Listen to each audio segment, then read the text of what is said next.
որը ընթերցման համար խոսքը տրվում է ազգային ժողովի պատգամավոր Քրիստինե Վարդանյանին։ Խնդրեմ։ Շնորհակալություն։ Սիրելի հայրենակիցներ, ձեզ եմ ներկայացնում Բագրատ Սրբազանի ուղերձը ԱԱԾ մեկուսարանից։ Սիրելիներ, նախ ցանկանում եմ իմ եւ բոլոր քաղաքական,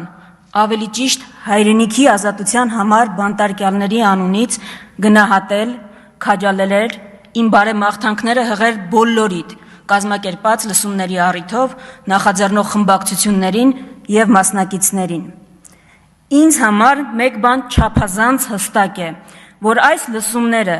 եւ նմանատիպ մյուս բոլոր գործողությունները ոչ թե իմ կամ մեր մասին են, այլ կալանավորված, շղթայված եւ թշնամական գերության մեջ գտնվող մեր հայրենիքի, մեր պետության ազատագրության մասին։ Քանզի արդարև, երբ Աստված ինքն է մեզ արդարացնում, ոչ ոք չի կարող մեզ դատապարտել։ Սուրբ Գրիգոր Նարեկացի։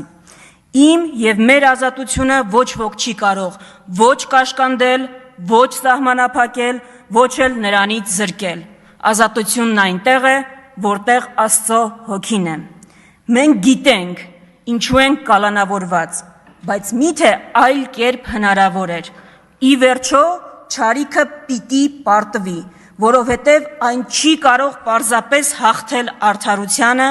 ճշմարտությանը, հաշտությանը եւ սիրուն, որոնց կարիքը մենք ունենք առավել, քան երբևէ։ Ես կոչ եմ անում բոլոր նրանց, ում համար չկա անձնական հավակնություններ եւ շահեր, ձեր համատեղ սիրո եւ միության ջանքերով, համախոհ գործակցությամբ, բոլոր եսերը մի կողմ թողնելով լծվել միայն եւ միայն մեր պետության ազատագրության գործին։ Մեր խոցոտված, արունոտված, համբուրելի մայրը, մեր հայրենիքը, հայացքը յուրաքանչյուրիս հառած սպասում է իր երջանիկ ազատագրությանը։ Չերկնչեք չարի բազմությունից եւ բազմահազար գործերից։ Այո, մի վախեցեք, ասում եմ ձեզ, մի վախեցեք, ոչինչ ավելի չէ, քան մեր պատիվը, անունը, ժառանգությունը, քան մեր երազներն ու իղձերը, որոնք ավելին են, քան նույնիսկ մեր կյանքը։ Կրկին անգամ մեր սերն ու քաջալերանքը ձեզ, մեր հաղթանակն այլընտրանք չունի, սիրով եւ աղոթքով հայրենիքի կալանավոր Բագրատ arczepiskopos Գալստանյան։ Ողջունենք, շնորհակալություն։